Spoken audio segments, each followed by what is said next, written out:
80% of Singaporeans were positive about AI, but 70% were frustrated with how it was deployed inside their organization. If we are a fast follower, we better be the fastest. And I think the only way to do that is really to open the minds for the entrepreneurs in this region to what world-class look like. A lot of good engineers, there's a lot of good developers with bunch of knowledge and experience inside China. So we do see more and more tech companies here to tap into this. China produces 2 times more power than the US, and there's even sites in Inner Mongolia and Xinjiang. Capacity is not online yet, so we don't even know, it's not widely reported. People used to say 15, 20 years ahead, but now they underestimate it. When a large country where everybody's rowing the boat in the same direction, turns out they're maybe only 5 to 10 years ahead.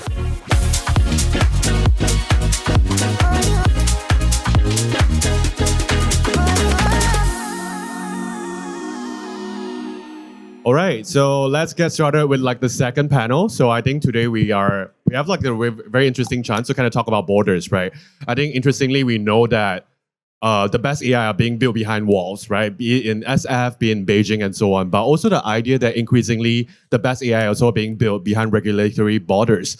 We see this especially how central this was to the theme of when Meta acquired Manus, the geopolitical narrative very much takes center stage, right? So today we're here to crack the ice on what's the reality of borders in Southeast Asia. Actually, I'll just jump directly into the first question, right? So I think first question, right? Actually keen to hear from operators' perspective, from Andrew, as well as from investor perspective, Dimi, right? What does it actually mean for a company to build cross borders? What does it actually mean when we think about these days? What are teams thinking about? What are like the factors they're thinking about? Maybe I'll start with Andrew first. Of course, thank you for having me. It's wonderful to be here. For those who don't know, Notion has 100 million users globally. About 80% actually outside of the US, which is pretty rare for a US tech company. And actually, there's over 1 million users in Singapore, which completely blows my mind every time I hear that. And so a lot of my perspective comes from what's consistent themes I'm seeing across borders in different countries. I'm seeing probably 2 very consistent themes today. One, I would call an AI aspiration gap, which is there's a gap between AI aspiration inside organizations and reality. A study recently shared that 80% of Singaporeans were positive about AI, but 70% were frustrated with how it was deployed inside their organization. And the second is AI tool sprawl. I think if the last 10 years was defined by SaaS tool sprawl, the next 12 months feels like it's being defined by AI tool sprawl.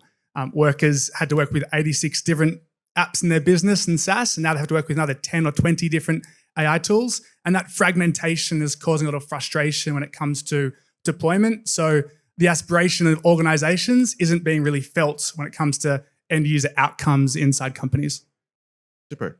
Dimi, anything to add on from I would say for me it's all about arbitrage, whether it's talent arbitrage, cause arbitrage, quality arbitrage, or in most recent times as well, political arbitrage, although I'm not a geopolitical expert, so I won't speak on that.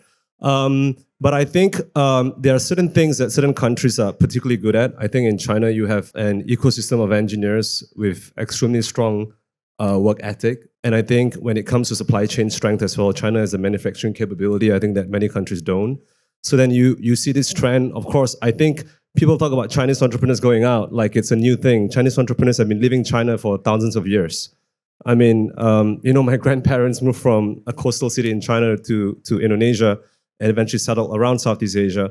So I don't think it's a new thing. I just think that the technology and AI wrapper around the Chinese entrepreneurs leaving is a new thing. But the Chinese, migration has been around for a really long time. But it's all about talent arbitrage, cost arbitrage, or quality arbitrage. And I think that's what building cross-border businesses are all about. Yeah, I think that's a constant that has been happening over the past like tens and hundreds of years, like you pointed out. But do you feel like the context around that is switching in today's world? With the technology we have on hand today, it used to be that China was a copycat, no longer the case, right? What's the change of context you think that's turning things around? Well, I don't want to take up too much time because I want to hear from the rest. But I would say AI specifically is, I would say it's like a 5-layer cake, right? Like Jensen Huang always said, you have power and energy at the very base, which I think we know who's winning here. China produces 2 times more power than the US. And there's even sites in Inner Mongolia and Xinjiang that are not, capacity is not online yet. So we don't even know, it's not widely reported. And the next layer, then you have, of course, chips, which I would say the US and the US allies are probably generations ahead. Yeah. People used to say 15, 20 years ahead, but now they underestimated when a large country where everybody's rowing the boat in the same direction, turns out they're maybe only 5 to 10 years ahead. And then at the next level, you have infrastructure. In the US, it takes you years to build a data center. China builds hospitals and schools in 2 days, right? And then you have models, which the US, slightly ahead, but in open source, China is ahead. And then you have the final layer of applications. But I would say in each and every one, they all have different strengths. And so the type of entrepreneurs leaving China or building in China is different across these 5 layers when it comes to AI. So it really depends. Yeah, no, I think that's a good point. Now, moving away from China, because the reason why we are running this, running First Prompt is because we want to bring the AI narrative back to this region, back to APAC, back to Southeast Asia. And there are many challenges that come with this region, but there are also a lot of advantages, which is why a lot of the brands and companies are winning here today. And I think I want to ask Pin, so you spent a good amount of time with Grab, winning that war back in the days.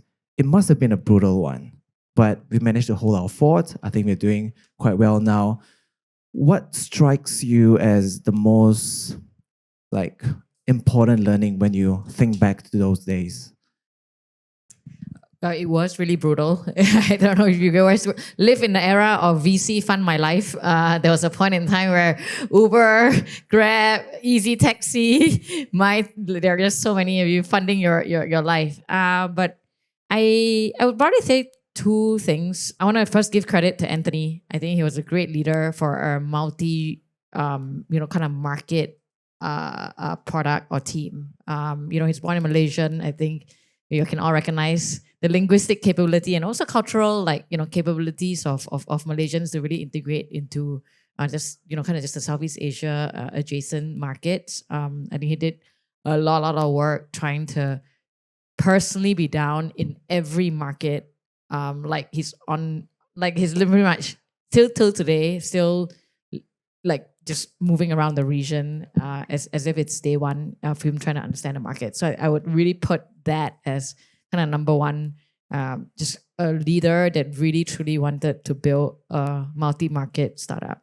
I think number 2, is really the team that understand local nuances. That is not, from outside in, everyone's like, oh, okay, this is like a Uber for Southeast Asia, but we're really not that, right? There are many tactical things that we did that the Uber took a long time to understand and appreciate. Southeast Asian ride-hailing platform were the first to put two-wheeler on the motorbike on-demand business up online. We were the first to, there was the conventional wisdom was to let drivers self-sign up, right? Because we're all so digital and literate that they should all self-sign up, right? And for the longest time, that wasn't what we did. We're like, no, our drivers in this region are digitally I say challenge is probably not the right word. Was it a Google form then? No, we did not. Literally, we were at gas stations, pen paper, signing up these people and taking their phones and very similar to our registration today at the booth. Fortunately, and then giving away free pizzas. Like that was what we did to kind of just get our first, and a lot of times smoking with the drivers, right? That's just what we do culturally. So so I think that just having an operational team that truly understand the market dynamic was I think the 2 things are really. You mentioned the local nuance being really important. Do you see something similar in the AI space today? What is that local nuance that APAC founders or builders and operators should be looking for? Those days, it was the stuff that you said, but today, in your portfolio maybe, what are you seeing? I think to state the obvious is just the language, like differences, right? I mean, ultimately, what is language? They're all language-based models, and look like they're just even the word money alone. There are 50,000 ways to say it in Southeast Asian languages, different dialects, different ways, different slangs, different accents. And I think just having ability to understand that cultural nuances to then build on the better fine-tuned model for whatever that you're trying to build, right? Customer support tools, sales tools. I think that's the obvious one that many of the US or even Chinese counterparts are not truly started with, right? Because it's just not their priority. Yeah. All the slangs and the nuances around that. But okay, for Tyler, you bring a lot of Chinese startups and companies to this region. How do you usually pitch them? What's advantages about this region? Sure, this should be a pretty easy question, but maybe just before answer it, I want to just make a small correction. We are not just bringing Chinese founders and technologies here. We also do another way of traffic to bring Singapore-based tech companies to China, especially since last year, right? Probably in a later discussion, we'll answer the question why. But to answer the simple question is that I think we have talked about Singapore's value in the region. We talk about Singapore's value in the global, especially in the world, getting more and more disconnected. I think many of the AI guys here, when we say disconnected, you fully understand what we mean, right? So that value, if you look at the companies, especially tech companies, when they come to Singapore, what they are looking at is certainly not the market value of Singapore itself. Honestly, we are pretty small. Even talent-wise, we're probably not the first tier, but we are open, we are well connected. So this value, starting from a few years back, lots of things happen in China. I believe most of you fully understand. And that drives the force. There's ups and downs. There could be a big crowd for a few years, and we see a tapering off and starting to slow down recently. But what we see from the long term and the next few years down the line, we will see a lot of Chinese companies, Chinese tech companies especially, come to Singapore. And just to add on a little bit, previously we're mostly on deep tech. We are coming from semiconductors, electronics, those background. So when today I'm sitting here in the AI, I was just thinking why we are talking about AI, because we think those infrastructures we have built in the past few years will be very relevant to AI startups here. We'll talk about it later, hopefully. Yeah. Super. I think one of the things that Dimi mentioned earlier, right, is also talent arbitrage. I was just thinking about what do you need to cross border passports, not just that, but also talent, right? I think I'm actually very keen to hear from everyone here, right? In this current day and age, right, do you still believe that we need to kind of hire and recruit a global team in order to cross border, or do you feel like a kind of team that's like hired locally and so on allows you to do that, right? Do kind of execs and so on still see hiring and recruitment and talent as a cost-driven decision, or is it much more like a quality decision in the day of AI? Maybe we'll start with Andrew. Yeah. It's interesting. If you think that intelligence is becoming commoditized, then what is the value of a company? Yeah. I think the collective intelligence or the collective wisdom of organization becomes more valuable. I'm talking about the competitive advantage that Asia has. Yeah. It's naturally diverse. It understands languages, cultures, perspectives. And so what I see successful organizations do is they view their knowledge as an asset, something they can build and contribute to. And when you do that, you can actually move fast when it comes to entering new markets. I'm a strong believer that you focus on a universal challenge and you deliver the story through the voice of local customers. But to do that at scale and speed, you have to actually understand what those local customers are interested in and what motivates them and what drives them. And if you can start thinking about your organizational intelligence as an asset that builds and evolves and grows over time, it means that you can move faster into markets without having to hire people in those markets first. You can actually think about building an asset in the business and moving from there. Got it. Actually, just double clicking on this, right? I think Notion recently, and Andrew here is also like not just a GM of like one country, but also multiple different regions, right? And I think Notion is actually expanding quite fast. And so when we see like a lot of Make with Notion events, conferences here and there, right? So, and Singapore is one of the new kind of like battleground that you guys want to enter. So how has like kind of hiring and talent differ from last year to this year for you guys? So I'm very humbled that there's 1 million users in Singapore, and nearly all of them were using Notion before I came. Hopefully a lot of them are here, by the way. But I think there's a lot, right? There's a lot of our growth has been driven by word of mouth. And I think that there is a really strong word of mouth, particularly in startups and students. And that's naturally been a very strong growth area for us, this next generation of workers and how they want to consolidate tools and document and think about efficiencies.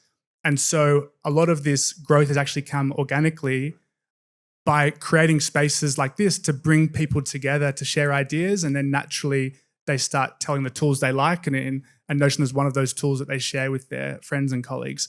I tell the team regularly that a referral from a colleague is worth more than 10,000 sales calls. And so the ability to really invest in the ecosystem, in startups, in students, and enable that word of mouth is really powerful when it comes to growing. Yep, zero CAC acquisition strategy, referrals, right? Keen to actually hear from also Pin as well in terms of like all the companies that you advise and so on and oversee as portfolio, right? This talent arbitrage idea in 2026, how does it look like for your portfolio companies when they think of hiring? But firstly, I'm one of that million user and also a big Thank you. referral. Yeah. Thank you for giving me a job. Me too. I mean, just going to go back to, I guess, cross-border talent. The way I think about it, it's hard to, ultimately business is a people, business, right? Like what are capitalists? They're just people who, can take, to use Demon's words, like make arbitrage out of talent and resources and create value. I feel like it's gonna be harder and harder to build a just a team that just sits in the US and conquer the world. I think speed to market, understanding the customers, there's gonna be a lot of that localization, like even more. It's gonna be more extreme than what we see today, because when intelligence is commoditized and speed is commoditized, then all there is really what I think is taste. Right? And where does taste come from? Taste come from understanding your people, understanding how to build product, right? Knowing the difference between a good answer and a bad answer. So I would say, my bet is that we're gonna have a lot more local teams. But what is important is global decision-making processes, right? That understand the trade-offs that you're making, that it's not just getting pulled by the one big market in your business, right? That understands that, the strength of the company, for example, someone is building for Notion within Notion just can't be listening to the US, kind of centric views all the time, but really, trying to build a decision-making process internally that will, if it's orientated towards a global outcome versus, kind of just let the market, the biggest market today, dictate kind of your resources. Really interesting. I'm actually want to jump on, keen to hear Tyler's thoughts as well. You help companies go to China and come from Singapore, Southeast Asia as well, right? Do you see them making different changes in terms of like their talent strategy and so on once they actively think about crossing the borders? For the inbound traffic to Singapore, in the last few years, we do observe a very clear trend. In the initial stage, of course, they send a lot of management team, tech experts into Singapore, so relocate them there. Here, in the early days, may work a little bit, but very soon they'll find there's a big limiting factor for their further growth, especially in the region. So we'll see more and more. We're very happy to see more and more Chinese companies when they come here. The first thing they talk about is localize, right? Localize in many ways. One of them is talent localization. And the good news here, of course, we're probably not the first here. Let me just make a remark. Is in terms of the research and development, we're probably not the first here. But in terms of the project management, people, communication, traveling across the region, it's very easy to use passport. Loads of advantages here. And I'm very happy to see that more and more of our portfolio companies, when they come here, they accept the concept. Another side is that Singapore companies, not every company is Singapore local-born company. We do see quite a few cross-border tech companies. They root here, then they try to find opportunities in China. So nowadays, when we talk about China, not just about the market opportunity. To be honest, it's quite fierce, neck-breaking, right? Everyone knows. So when they go there, they look at the talents, especially in the deep tech and AI domain. There's a lot of good engineers. There's a lot of good developers with a bunch of knowledge and experience inside China. So we do see more and more tech companies here to tap into this. So they build a team in China to do the development. But the most important thing, of course, you have to figure out, or probably even before you start the business, is how to manage the IP, right? So there's a lot of sensitive things here, export controls and everything. But you have to figure it out. Once you figure it out, in many areas, we see growing pace of Singapore tech companies to tap into the talents in China. Got it. I think Moonshot and Alibaba will probably beg to differ if China is not R&D number one here. I'm not saying that they're not the R&D number one, but don't misunderstand me. Yeah. No, on that note, right, we're at a halfway mark now, and I think we have been pretty optimistic about this region. But I want to put on another hat here, which is that as much as we are hopeful for this region, a lot of the top news and updates that we get is not coming from this region. It almost feels like we're a follower. So let's switch things up a bit, and maybe a question to Demi. Why do you think this is still the case, and what needs to change? What do the people in this room Need to do. need to do? Yeah. That's a very big question, but I would say at least on the talent side, the numbers don't lie. There's a country that churns out more STEM and PhD graduates than most of the world combined, and in citations also has gone up. I think now has overtaken the US and patent applications. So then you have that source of talent, and it's so competitive back home. I mean, they have the most competitive high school examinations in the world, with the exception of India. And it's so competitive back home from high school to whatever that when they leave and they get somewhere and they realize, wow, this is actually so relaxing because this is so much harder at home. And so, they're working like 007 at home, and then when they leave, they're working like 996 in Singapore, maybe 995. Like, oh, this is nothing, right? So then there's also that relative competence and ability of the talent when they move. And what does it mean for the talent here? I think things are going to get a lot more competitive. And when it comes to the market as well, I think it's very interesting because it really depends on the product, right? And why we haven't been in the news as much, because is it really worth serving people that are very low ARPU and very low sort of profit margins, right? I would argue for a pre-training product where you can have where you can use an Amazon data center somewhere in the mountains in Indonesia. Sure, that's great. But if the future is moving to inference,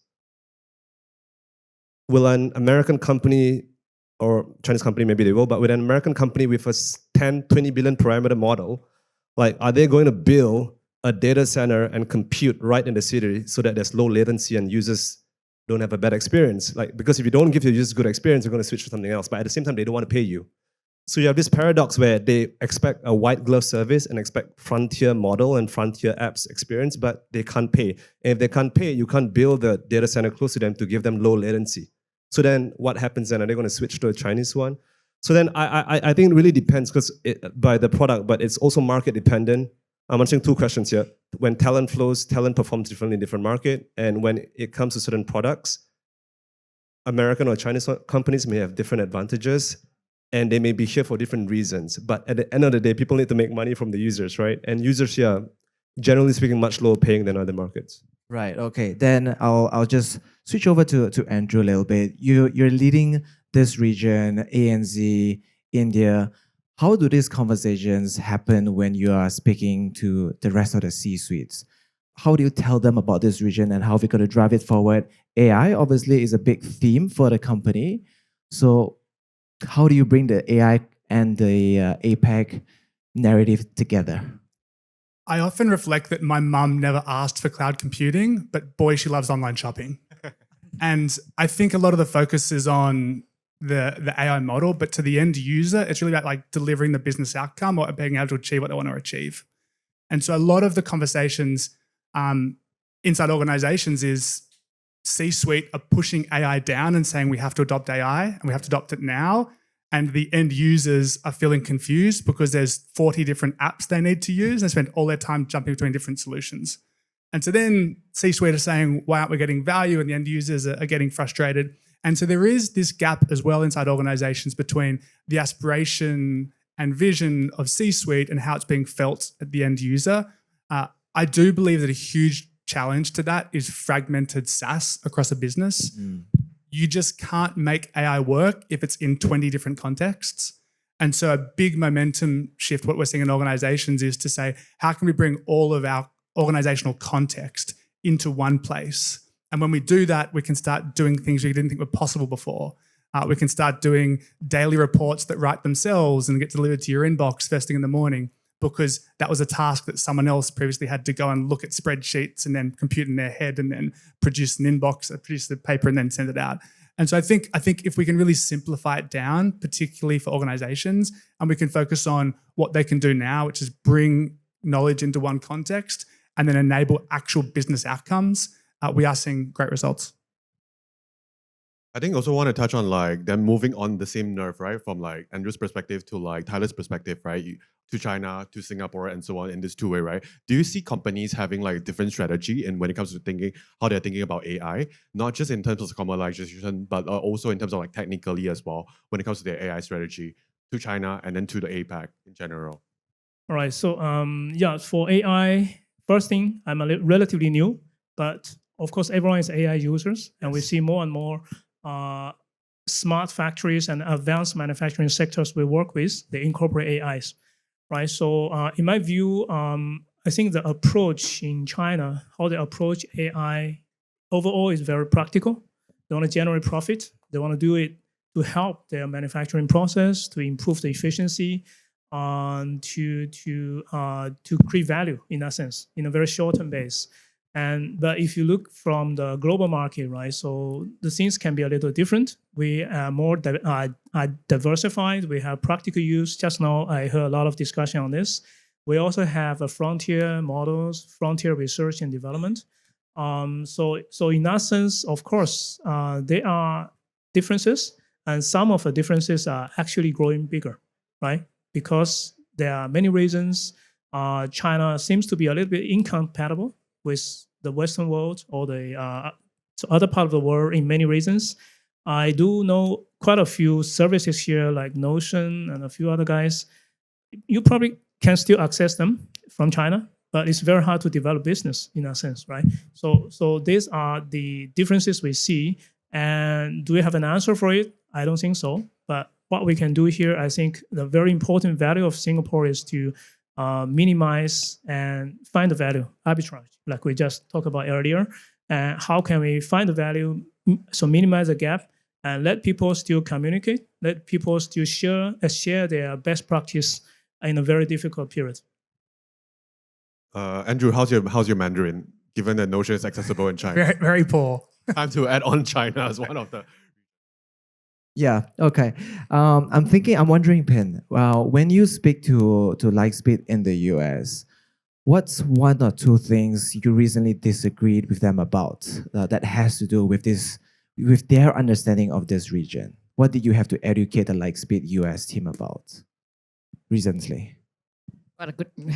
I mean, just for all intents and purposes, we don't have to justify our existence. But I mean, just answer also, hopefully, your previous question on how should Southeast Asia as a region think about, what do you make of this very complicated situation or seemingly complex situation they're in, right? Like you're just trying to, get a sense if I'm still optimistic or the firm is still optimistic about I think we're all optimistic, but I think in order for us to win, we need to address the challenges, be aware of them, and leverage them. Yeah. So I'm keen to hear, how do you plan to do that? Right. Well, first, I just on the point of being a follower, I have no issue being a follower for what's worth. As long as you make money, please follow. We're many companies that got built just being a smarter follower, right? So that one, let's square that off. That I have no issue, and I do think it is in a positive way. You don't have to reinvent the wheel. You just have to adapt and apply to the region. Let's just the truth have all been stated, right? We have a lot of disadvantages when it comes to compute, research, power, talent. But let's not forget, we are also the growth region, right? Hopefully our people will not remain poor forever. Even though, in certain countries, it sure looks like that. But at Lightspeed, we see venture as an arc, right? A much longer arc than what's going to happen 3-4 years, right? The question is, do we believe, 10 years from now, like Southeast Asia is going to look like Southeast Asia is today, right? If you, to the extent that you believe in growth, to the extent that we believe that, the reasons why we're all here and still in this region is that there's opportunity, there's safety, there are, the grass seems to always be greener on the other side, but look at the number of non-Southeast Asian executives that have moved here in the region, right? And so I think the way we think about this is that, hey, in the long arc of venture, we believe there will be progress. Every region, we've been investing in many regions for 30, 40 years. Entrepreneurs surprise us in what they built, right? Maybe I can recognize that there might be some over exuberance, but venture is always like that. It's always better to have more money and less people and less innovators. But as long as we believe is progress of innovation is upward and to the right, I think there's reason to remain optimistic, right? We'll have Chinese companies come to the region. We have American companies come to the region. People here will be trained, and there will be more managerial talent. And over the course of 15 years, who knows, right? I don't necessarily think this people from this region is not able to compete. But I think to Limi's point, the competition is going to be fiercer. But on the flip side, the last 10 years we've been talking about there's no, we don't have tech talent. But guess what? Now you have Claude building your, building up your ideas faster than ever before.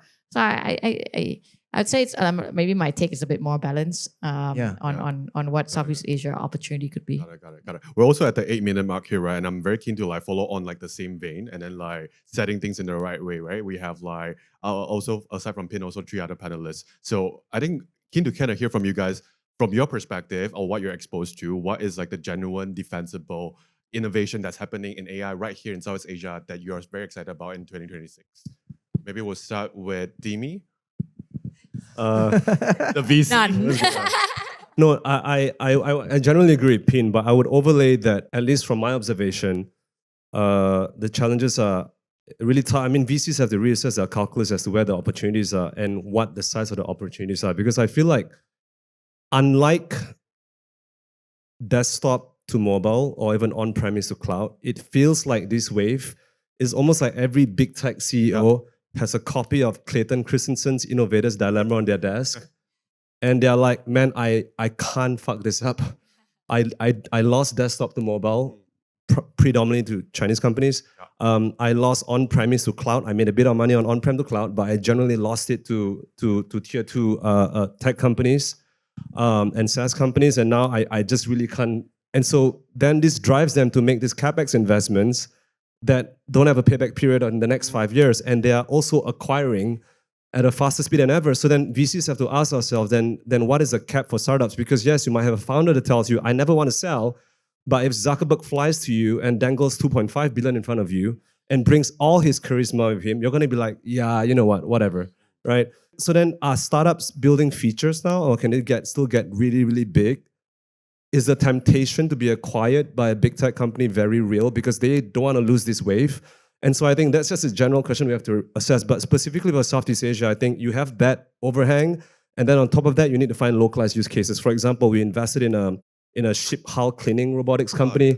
You get these barnacles on the ships and it increases drag by 50%. So you need to clean this up. Previously, you had 2 scuba divers diving around the boat for 6 months, and now you have a robot and it's a lot safer. So things like that, very specialized use case. It's a maritime economy, right? So we have lots of boats and ships here. So things like that, very specialized use cases, I think can perhaps be more interesting, especially with that overhang that I mentioned where you're just going to get acquired. The temptation to give in and give up is just going to be a lot faster. Yeah.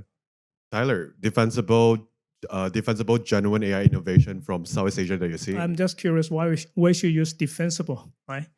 We talk a lot about competition today, right? And so I know we're not very much a follower, but as long as we're a smart follower, right? And so I just want to add in another perspective, not from the technical point of view, right, or how you're going to develop, and more from point that you should stay relevant, right? Of course, we are very much exposed to United States, to the so-called Western innovation of AI, and you can't just close your eye, pretend nothing happening in China, right?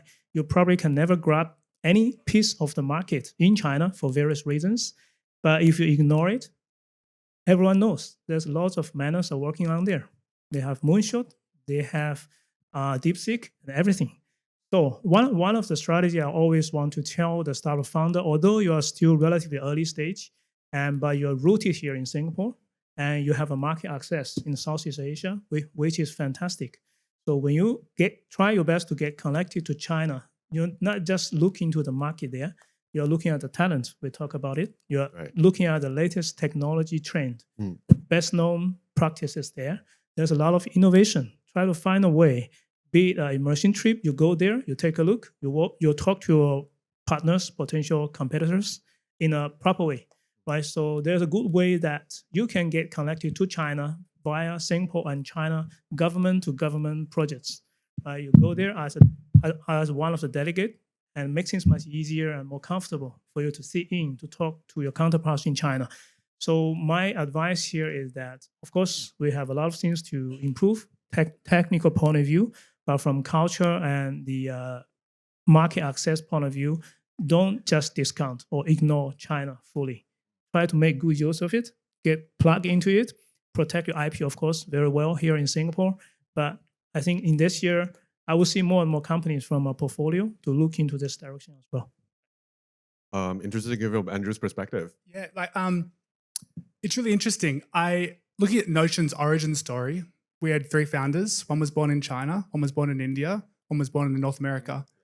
And I actually think that has been a huge factor in our global growth, that we have built globally and horizontally from day one. And that's the reason why 80% of users are outside the US. It's because of that perspective. And so I do think there's an interesting opportunity to think about, like, what does a global business look like? And I think the best way to do that is find a universal challenge that you want to solve and then deliver that go to market through the voice of local customers. The other perspective I have here is Singapore is an amazing place. Like, every time I come here, it is slightly more efficient. You know, the Grab was 2 minutes, now it's 1:35, right? Or I can get places, everything works. The airport and customs are unbelievable. And I often feel that sometimes inside we can be our own harshest critics. And then as soon as you go anywhere else in the world, you reflect and think, wow, this is a pretty amazing place to build a global business from, to look at the efficiency that's around, the depth of the AI conversation, bringing people together. This is a unique conversation that's not happening in other countries right now. So I think there's a huge opportunity here to actually think about what does a global business look like and how do you build a global business? And your physical location where you are at that stage may not necessarily matter. I've been thinking recently, if the saying was like, home is where the heart is, I think the office is wherever you are, right? And how can you take that office with you and build a global business from wherever you happen to be seated at that moment? Superb idea. I guess like the Asian chip on the shoulder is on all of us here, which is why the harshest critic of ourselves for the region. Shall we wrap up? Maybe 2 minutes. 1 point from everyone for the final 2 minutes. What's something that you're keeping in mind for this year that you want to do more of, whether it's for your startup, for your own company, or for your portfolio companies? What's a big highlight in your 2026 plan? Guys, 2025 was just not long ago. We're only a few days in. Recall your newest resolution. But for the business. Yes, for the business. Yes. I can take this. I think Go for it. that a lot of AI solutions over the last year have been single player mode, very consumer focused, and collaboration is at the heart of productivity in organizations. And if we think about the evolution of that, we're going from a world where we're just collaborating with people to also collaborating with agents as well. I see a huge opportunity to have an agent collaboration layer where we can collaborate with our colleagues and our peers, but also with agents to get work done efficiently. I think that's a huge opportunity this year. Very exciting. Dimi? No, I think this year, I would love to travel a lot more to China. I already go there quite a lot, but I would love to go there a lot more, in the US as well. We can work I would together. love to travel more to the US too. And I think just a resolution is staying centered and not reading too much Chinese journalists or Western journalists and just talking to people on the ground and making the decision for myself and to have a view going forward. But I think spending time in these 2 countries in 2026 is going to be a massive activity for me. Super. I think Tyler would love to play host this year. We can certainly work together. Thank you. Yeah, certainly. So what I'm thinking here is that it's more advice to AI startups. So back to basics, right? So where I come from, startup spirit. If you look at the headline news every day, you have loads of reason to worry about World War III, a lot of conflict from big countries.